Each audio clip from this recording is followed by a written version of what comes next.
Sitting down here all day, perfect internet, and I'm looking at a different screen, so I'm not watching myself talk, but perfect internet all day, totally fine. And then halfway through my stream, everything gets shut down. And once I actually finally start getting into a little bit of a flow, so that was really cool.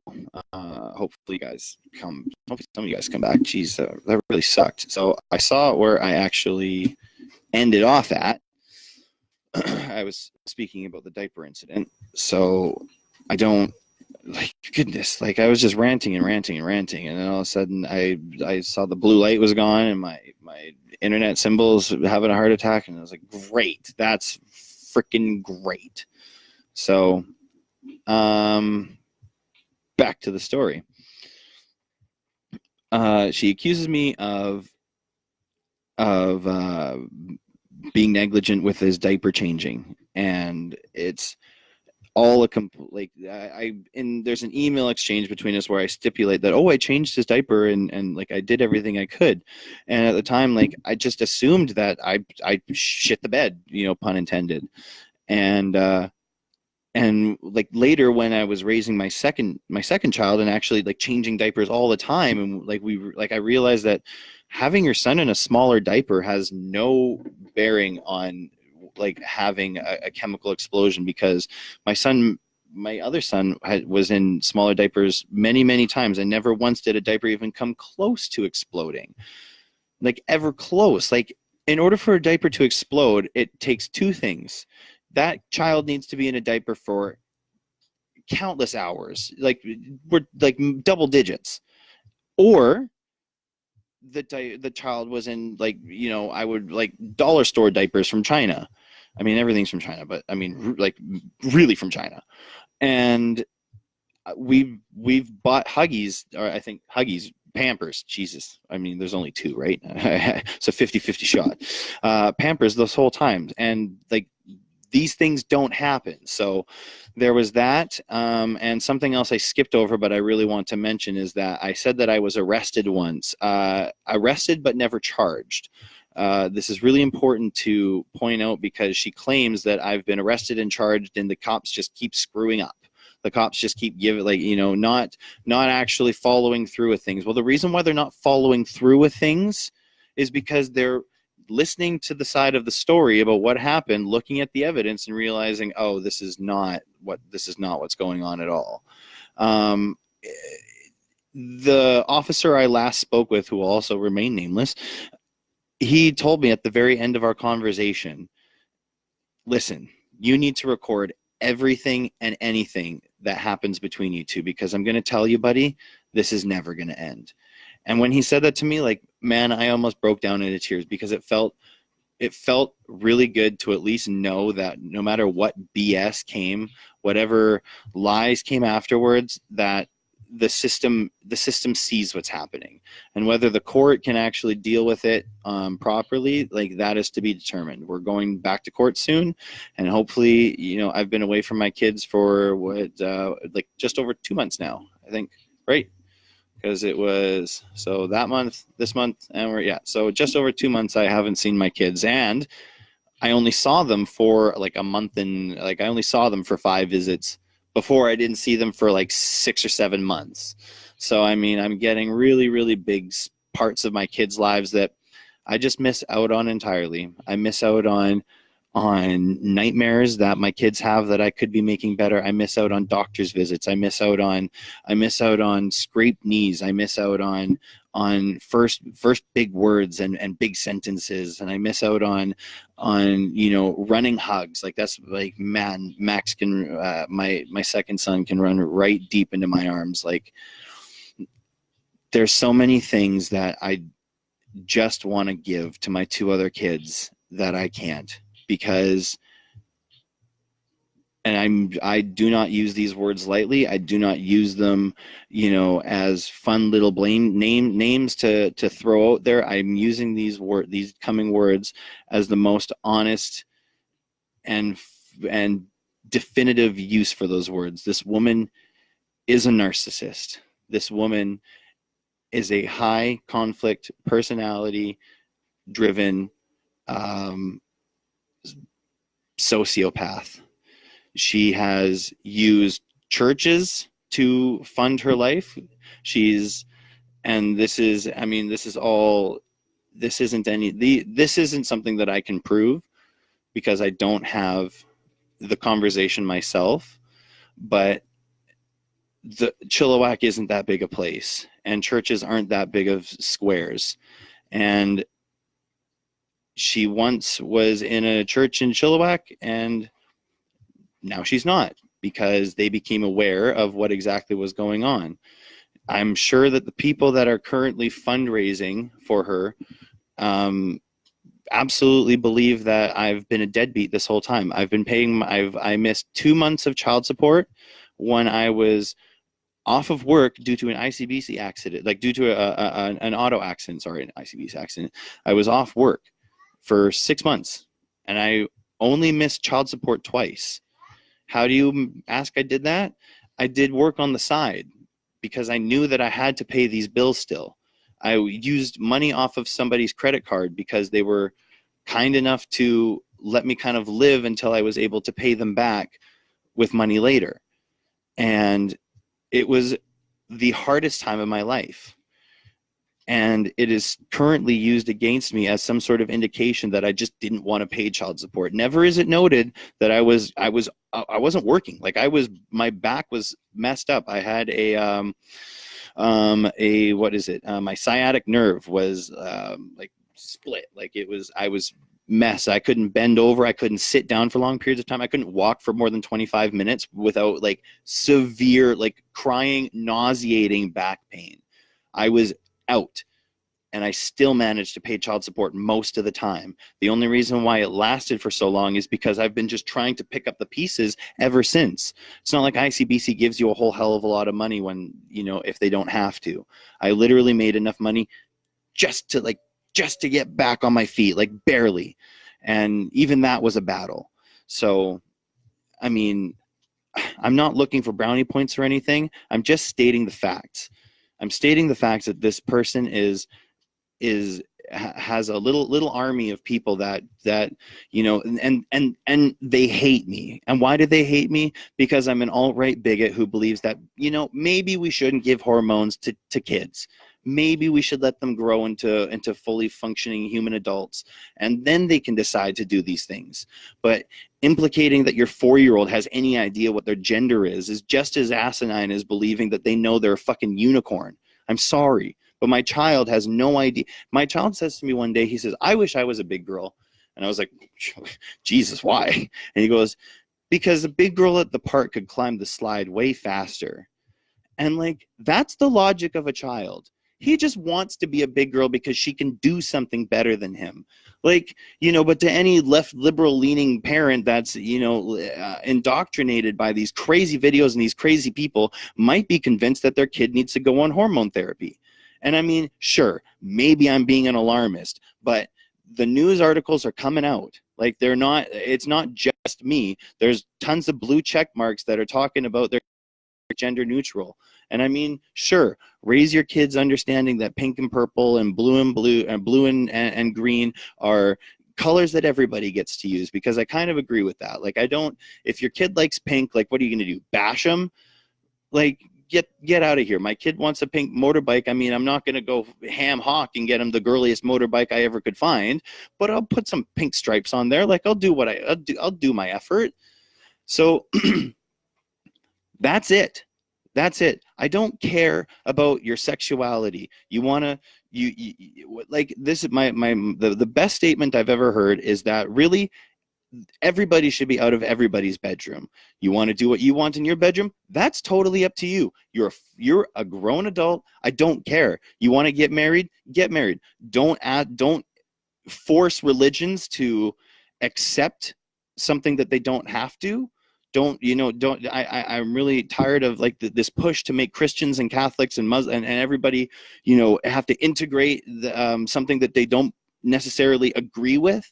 It's not that like, I don't agree with your lifestyle, so therefore I hate you. I just don't agree with your lifestyle. There's lots of people who use heroin that I know people who use fentanyl. I don't agree with their use of fentanyl, but that doesn't mean I hate them for it. I still talk to them. I still know these people on an intimate level, but because I because I disagree with something that they choose to do or believe, that it suddenly means that, you know, I'm a KKK I'm a Ku Klux Klan member. Oh man, I am on one.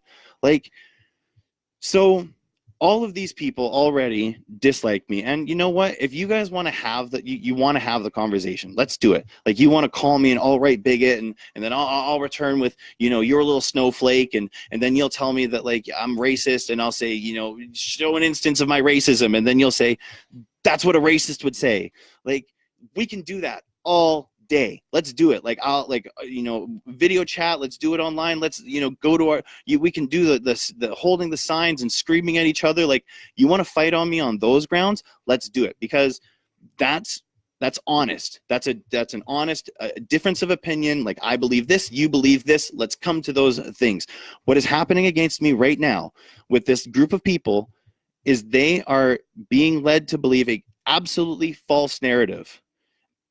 So I believe in a traditional family. I believe that, you know, boys are boys and girls are girls. That does not mean I'm some bigot monster that beats my kids and locks them in corners and flogs them for you know, making the smallest of mistakes. I one time spanked my child on his rear end, bare bottom, 2 years old. The reason? He threw a large plastic pail at my other son's head, and when my son started to cry unbelievably, like probably the loudest I'd almost ever heard him cry at the time in his life, he laughed about it. He thought it was really funny to hurt his brother. And at the time, I thought it was an acceptable response to spank your child real good. I left a nice big handprint on his butt. I'm not proud of it, because I now understand the psychological implications of essentially assaulting your child. I'm not saying that because I've cucked myself out and, like, you know, I'm just, you know, I just don't hit my kids now, and that's just what I do. Like, you know, like I really get it. I do. I really understand, like, what was that, cortisol gets released in your brain, and it actually, like, ages you faster. It makes you literally dumber, makes you more prone to aggression later. Like, literally everything is caused by like, not everything, I'm not a doctor, but cortisol is really bad, and it's put on you by you know, violent, horrible, traumatic experiences, stress as well. And so what's brought on to stress by a child is, you know, their parents abusing them. So I don't hit any of my kids anymore. I don't even, like, you know, like flick them on the back of their heads, or like spank their behind, like, you know, like, I just really don't anymore. And you know why? Is because I've learned how I don't need to. Like, you don't need to. Like, kids actually listen relatively well if you know how to talk to a child. Me and my 3-year-old son have better conversations than I sometimes do with full-grown adults, and that's saying, like, not a lot, because I mean, most of the conversations I have with some full-grown adults, I'd rather talk to my 3-year-old son. At least he's actually, like, excited about things. Most people I meet are the most dull, damp people, boring prudes I've ever met. Like, where can I go from here? It has been the longest road coming to where I am now. Learning about how to be a better father, learning about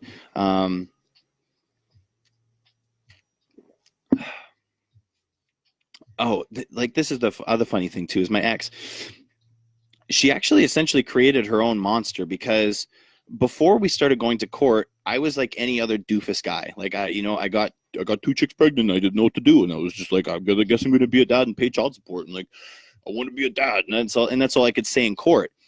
But now I actually know the psychological necessity for father and mother. Like, I'm not going to say that, you know, it needs to be all me and I need to take the kids away from her, because I'm on some level, I'm sure she loves them. I'm not going to say she's some monster, although I sometimes I like, if she's such a horrible person to me in these ways, sometimes it's really easy to just project that onto her other interactions. But I mean, I can only assume and hope for the best. When I went to because I spanked my son and I did get arrested, and I had like MCFD did do an investigation and stuff, and they found me like, not an abusive monster. They saw me as a guy who spanked his kid and didn't understand like the implications of it. It's not even the implications of getting arrested and having an assault charge. It's the implications of like, I grew up in a society, like I grew up in a life where like my mom, when I was a baby, she spanked me with a spoon. I mean, like, sure, people are going to come out of the woodworks and be like, that's the kind of mom you had. Well, you know what? My mom grew up in a lifetime too. Okay. Like everybody grew up, before 1990, like they, and wasn't exposed to like, city life. People were raised a different way than some of you are now raised, I'm not saying that like it's desert like there's any justification in it, like I really understand like hitting kids is it's not a way to raise them. It's a way you can, but it's not a good way. And it's not even necessarily like sort of good way. Like there are a million better ways to raise your kids without assaulting them. What she had done by making me take these classes is learn so much, learn everything that made me valuable, learn about, did you know that a child that doesn't have a father figure in his life, and I really mean a father figure because this is not a test that I'm privy to, but the telemeters in their cells, and telemeters are basically like your lifespan counted in cells. Like the longer it is, the longer your lifespan. Children by the age of 9 without fathers in their lives had 14% shorter telemeters. Just that fact alone, not having somebody to rein children in the simplest sentence, that's what fathers are there for, is to keep children calm. Just on a cellular level, you affect your children. And then I could go for hours about the emotional effects and the physical effects and the mental stability that fathers bring. And I'm not to say that like mothers don't bring these things, but mothers aren't being alienated from their children on a wide basis, like on an astronomical basis. Mothers are always in their kids' lives. It's implicated in the media, in pop culture. It's implicated through a legal system. It's implicated in even what I like in my own psyche before I had to go through the court system when I was just a layperson thinking about it, like, kids go to their moms because moms are better with kids, right? Sure, they are. But dads are absolutely, and it's actually getting more like larger percentage every year. Dads are becoming more and more willing and wanting to be part of their children's lives, and understanding the value that one can have from raising children, because we've been for the last 50 years been subjected to the idea that living a single sex-filled life in New York, and you're a stockbroker, or you're working, you're climbing the corporate ladder, and you're single, and if you're a girl, like it's better to work and not have a family, and if you're a man, it's better to fucking ride your motorcycle off into the sunset, fucking coke filled strippers. And it's, to a lot of guys and some girls, it sounds like a great time. But to most of society, what we actually want is just to have a family. Like I want nothing more in life than to just go to work, hang out with the guys, and shovel my life away. And then at 3:30, I get to drive home, and I run, and my kids run to me, and I ask them how their day was. And then, me and my girl, we cook dinner, and we spend time as a family, and then get off to bed and watch a movie and fall asleep. And I could do that until I die. I could do that forever. Just drinking margaritas and at 7 o'clock on our swing patio, or fucking whatever the hell old people drink. I don't drink margaritas. I'm a Crown and Coke kind of guy right now.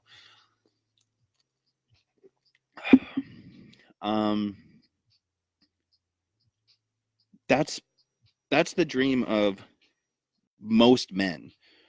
And to insinuate that I'm just some sort of cash cow that doesn't want to be a dad, that doesn't have the know-how to be a father,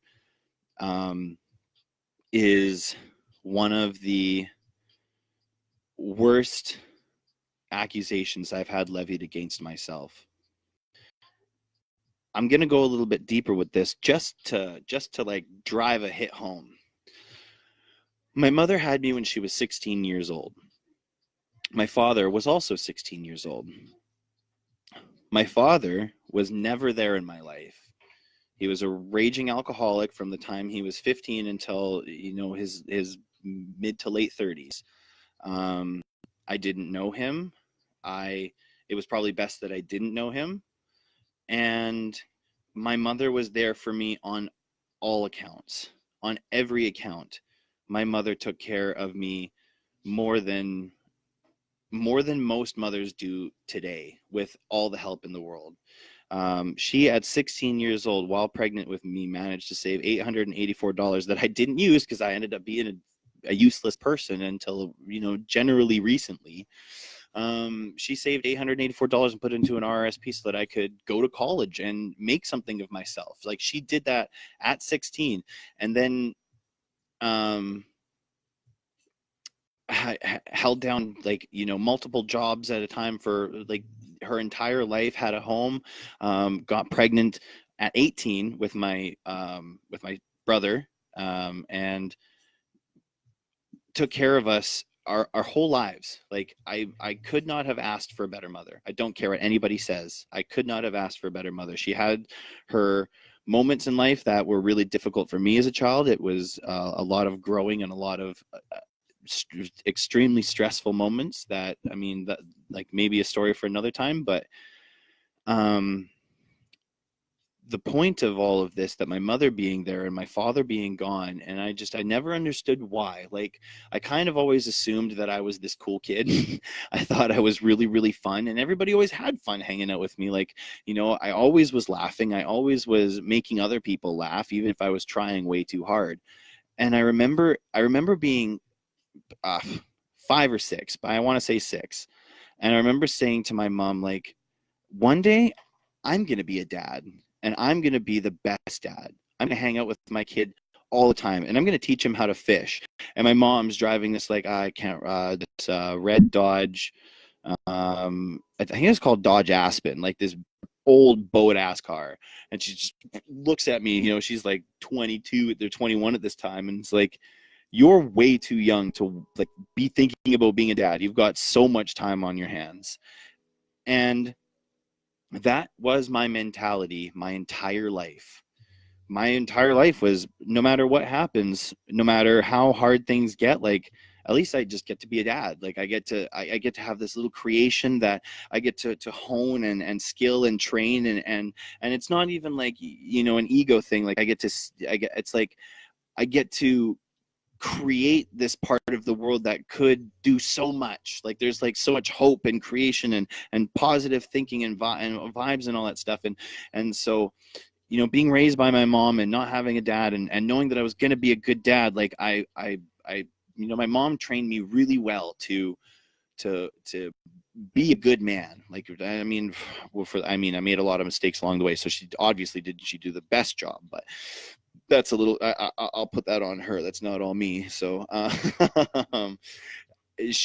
there was a lot of hiccups that I had along the way, but she trained me so hard to hold open doors for women, and always be polite, and yes sir, and no ma'am, and thank you ma'am. And I've generally been really, really good with being polite to people. I mean, sometimes I can be a bit of an asshole online, but so can everybody. So, but you mean sit down with me and have a cup of coffee? I'm generally a pretty nice person. What she didn't teach me about being in a relationship was what I deserved. She taught me so much about what I needed to be for somebody else, and I did a pretty good job. I mean, I have my faults, but I'm pretty giving and pretty considerate and thoughtful, and I don't like stepping on people's toes that much. I really don't. Like, I don't like getting into arguments and fucking battling. Like, it's I mean, trolling online, like, I mean, I guess I'm kind of two people at once. Like, trolling online is fun and all, but like, like, come at me personally, and like, I just want to hang out. Um but I never was taught what I deserved, like what like that I deserve somebody to hold open the door for me, that I deserve for somebody to want to make me dinner and want to make me feel happy. Like, most of these relationships that I got in with women, and especially my ex through this whole thing, like, she abused that niceness. She abused it in the most malicious way that I was not ready for, and I'm still paying the price for that. Um, so that's the story about my battle for the kids, and how I'm still get to be a dad to this little monster over there, and um, it's a ride that's never going to end, and I can only imagine that this video is going to make things so much better. But I just wanted, I just wanted to let these people that have raised $950 out of a $3,000 limit, that you're raising it for somebody who's abusing the fact that it's Mother's Day, abusing the perceived general public view that, if a mother and a father are split up and the mother says that the father's a damn monster, he's a damn monster. I mean, I would too. Like, anytime I hear these stories online, like, I immediately think, like, oh man, like, that poor woman. But sometimes, and it is starting to be more often than not, sometimes life isn't what you think it to be. And let's see. Let's see if I can go. Oh my gosh! Wow, lots of people are watching. You sound like a great father. Sorry to hear this. Thank you guys. Monster, big pharma bigot. To love people.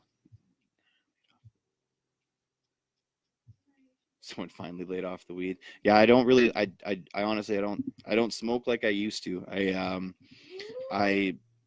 I was not a pothead. Like, I wasn't like one of those like fucking 420 Rasta loser kids that thinks that Bob Marley is their godfather. I was never like that. I just always really liked smoking weed, and I just still do sometimes. You just equated using heroin to gender identity. Now you're in trouble. That's funny. I'm drinking cortisol by the gallon. Yeah, I know you are. I know you need to, like, sorry, I'm going to keep reading these just for 2 seconds here. So true. Mothers and fathers need to be in children's lives. Absolutely. And this is my biggest thing that the entire process I've been going through is I don't want to take the kids away from my ex. I have no intentions of keeping them from her, and just for everybody's information too, I don't even care about child support that much. Even if we had the kids 50-50, I'll still shoot you $200 a month, just because I don't like, I want my kids to, like, if I have, like, this is kind of how I see it too. Like, let's say, like, we're talking about like income levels. If my income's up here and hers is down here, and so my kids are coming to, 2-car home and a dog and a white picket fence, and she's like living in an apartment, I completely understand that, like, the kids need to be living in relatively similar incomes, because then what ends up happening is, one, like, these kids are, either visiting dad or visiting mom, and um they're having an amazing time at one parent's house, and then the other time they're having KD and ramen noodles for lunch and dinner, because dad or mom can't support themselves, because the luck of the draw didn't happen for them that way. Like, it sucks. It really does suck that when that kind of thing happens.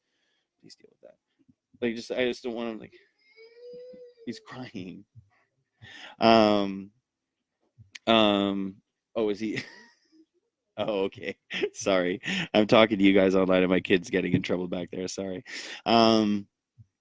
When there's that like, you know, income dynamic that's totally off kilter, it affects everything, absolutely everything. So I mean, I really get it. Like, I mean, I don't think that, like, you know, if you're Jeff Bezos, you need to be paying your wife $53 billion. Like, I mean, there's obviously like a limit to these things, but I never had an issue with paying child support, and I think it's I've never ever wanted to take the kids away from her. I've never claimed that she's, you know, incapable and she's some drunk, and I've only ever defended myself against these allegations. I've only ever kept myself in check because that's all I want to do. This is the other thing about the court proceedings is I read once in a book. The book is five types of people that will ruin your life. A book on, let me see, 5 types of people who can ruin your life. A book on identifying and dealing with narcissists, sociopaths, and other high conflict personalities. When reading that book, I came across a section. Oh shoot, I totally lost it. Like, trying to find the book now. Oh yeah, so in the population at large, there is a 3% rate of like serious mental illness, like paranoid delusions, schizophrenia, you know, you name it. In the court system, there's only, in the family court system, the percentage of cases that go to trial because people can't work it out is, I don't know if you can guess it, 3%. I'm not saying there's a correlation there, but the book did. So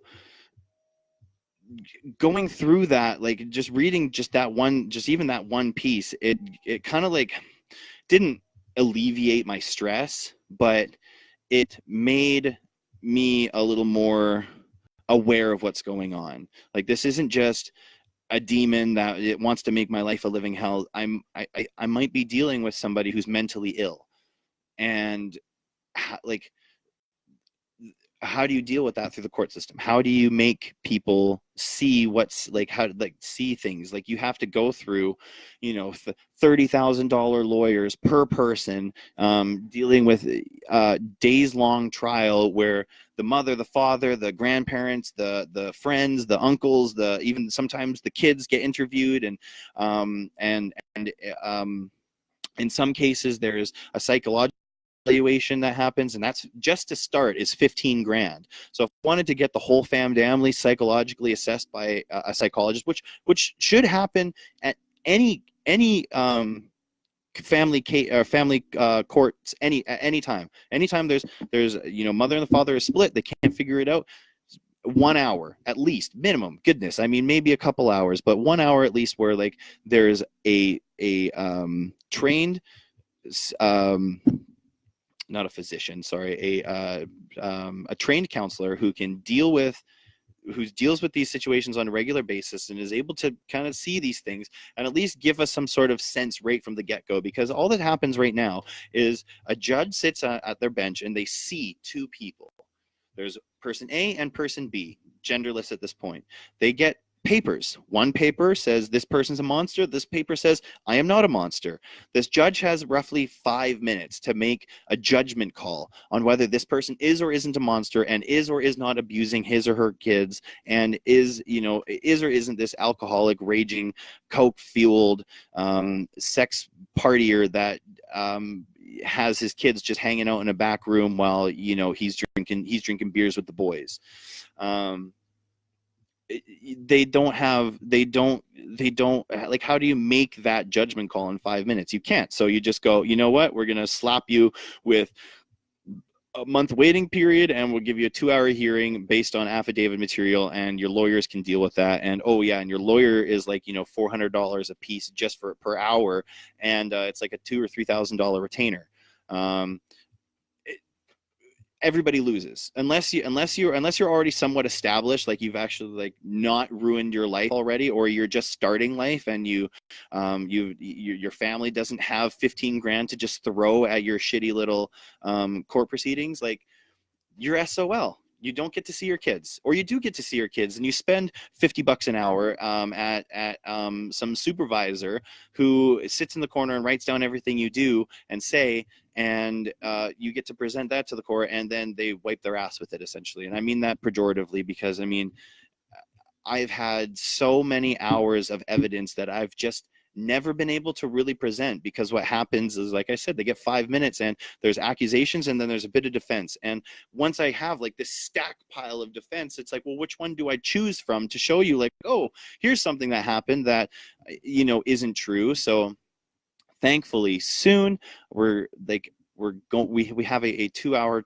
hearing. This is what I'm talking about. And I mean, I'm kind of hoping that something happens, that something gives, because I've gone through 4 years of being called everything in the book, and not just mean names, like a vile human being, a disgusting monster who wants nothing more than to just, take his kids from a loving mother and put them in some corner and call them names and beat them and cut them with scissors. And like, I cannot stress enough how demonic I have been made to look in these court documents.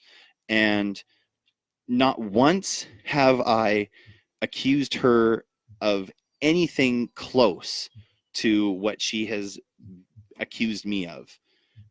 Everything I have is a defensive statement, and I'm always working on the rebound. And I mean, maybe that's the way it works. Like, that's just I've received the shitty end of the stick. But I want to take you back to the beginning of the story. I would like to take you back to where I cheated on a woman multiple times and got someone else pregnant and made the most selfish of decisions. I have no one else to blame for this but myself. I manipulated both women into having relations with me, and it is my own battle to overcome, and it's something that I will never ever stop. I will never ever stop fighting for my kids. I'm never going to give up. I'm never going to, no minute is too short to spend with my children, because when they get old enough to like ask the questions about what happened, and I tell them the truth, the unbridled truth about my feelings for everything, and step by step what I went through, and how hard I fought, even if for some reason they don't because sometimes it happens where your kids get manipulated against you and they hate you, and you weren't there, and mom said you didn't want to be there and stuff. Like, I will have all of the evidence to prove contrary, to prove that I was stripped from your lives from day one and kept away from you. Just for anybody else that's seeing this afterwards and asking little questions, the reason why I'm having such a hard time becoming a parent figure to these children is because I left Michelle before my children were born. Oh, I said her name. Oh, shoot, my ex. Well, I mean, if she gets to this point, I said her name. I'm so sorry, but my ex. That sucks. When what was I saying? Now I've screwed up. Not gonna help me? Oh, you weren't listening? Oh, crap. Well, that's what you get for being, an hour and 10 minutes into a story with no no stopping. Damn it. I was doing so good, people. I was doing so good.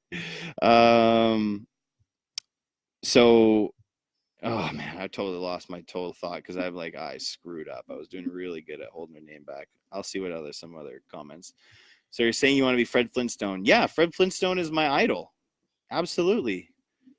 Like, I want my Velma, I want my Bedrock, and I want my kids and my Dino. I was a dick in middle school, Kelsey. I'm really sorry. But I did it with love. but still enjoyed being around you because you were funny. How I was going back to the beginning of the story, and how I cheated and I deserved all this, and how you left her before she had you. Oh, thanks, James. Appreciate that. And so I left her before I had kids. So I am not actually on, like, I'm not a guardian. I'm not what is it? I haven't completed my like guardianship application.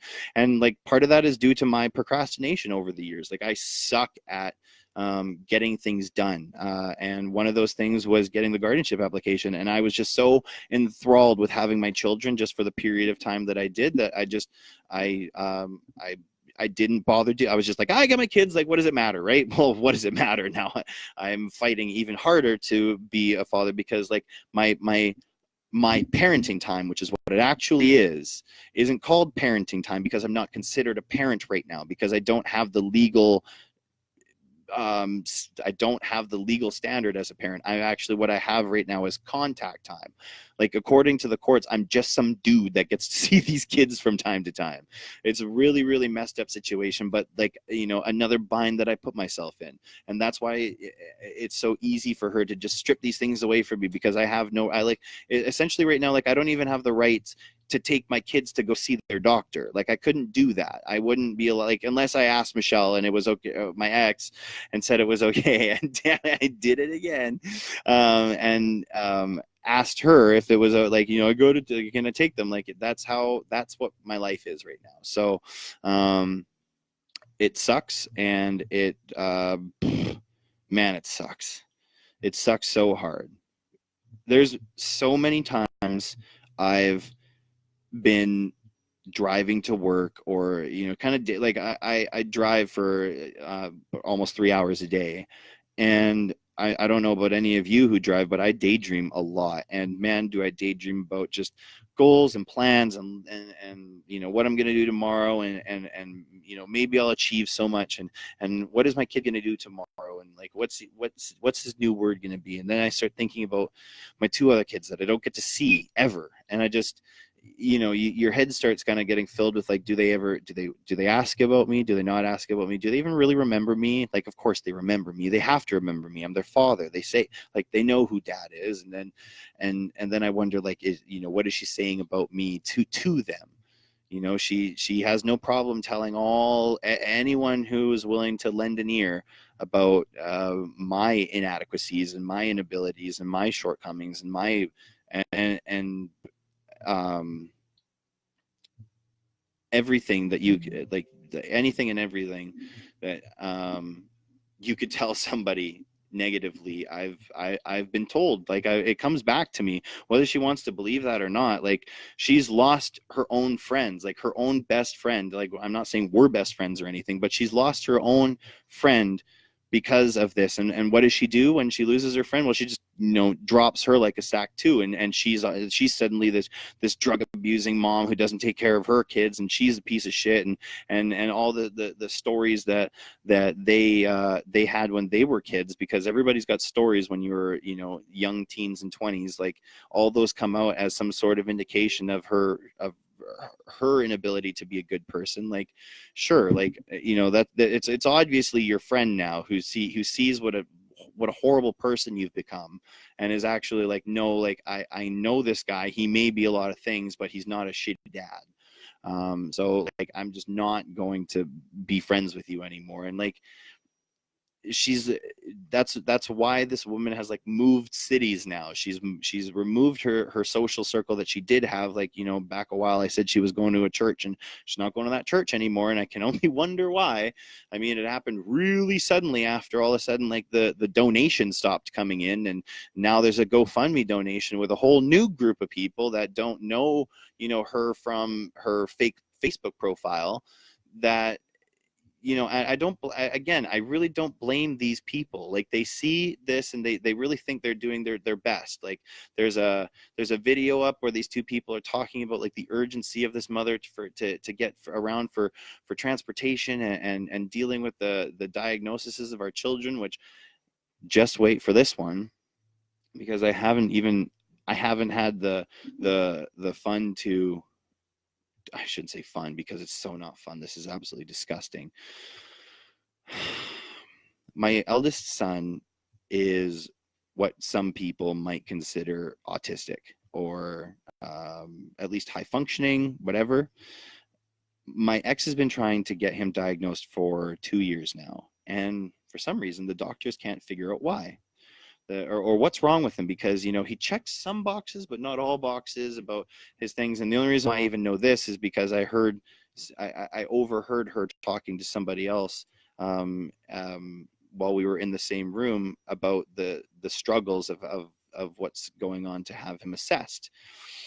And this isn't an allegation. This isn't. This is something that is verifiable by multiple people, including her old best friend, who can't be friends with her anymore because they don't have the same views on what the role of a father is.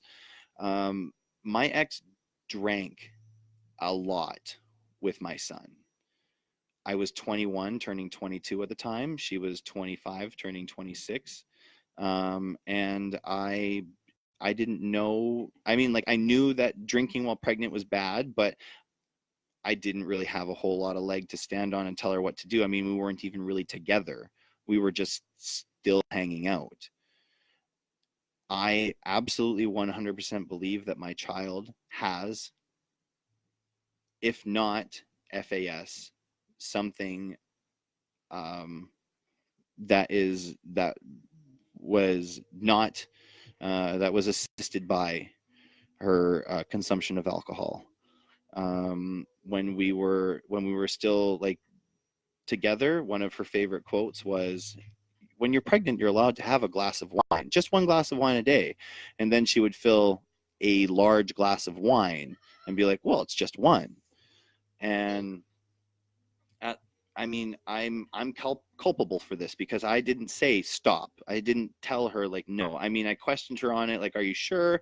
And at the time, she threw back these blogs that she had seen where actually, because it's good for your heart, it's good for the blood, it's good for the baby, blah, blah, blah, blah. And I mean, who was I? I was not a drug addict, but I was doing drugs at the time. I was partying. I was a DJ. I spent most of my time being concerned about my 1 o'clock time slot set at the local club rather than being a father. Like, I was in no condition to make a judgment call on how you should treat your body. But it's something that I've kind of held on to for a long time, and I think people need to be aware of the truth. And this isn't just me. Like, it's everything and anything I've said to you is something that I can verify through text message, through email, through sources other than myself. Like, I mean, really, we're getting into like secondhand information, but these are people who have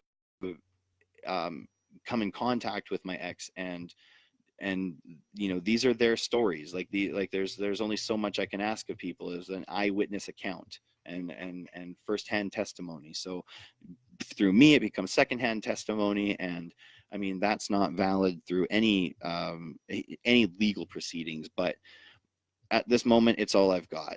This, like, I have my blog here, where my video here, vlog, where people can see my side of the story.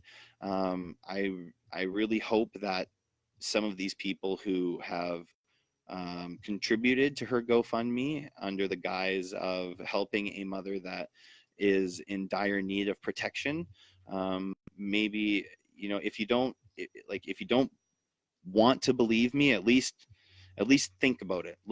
You can look through my Facebook. My Facebook is generally like completely open for anybody to look at. I don't think I have a couple of things like private over time, but you can pretty much go through my entire history and see everything I've posted is public as all heck.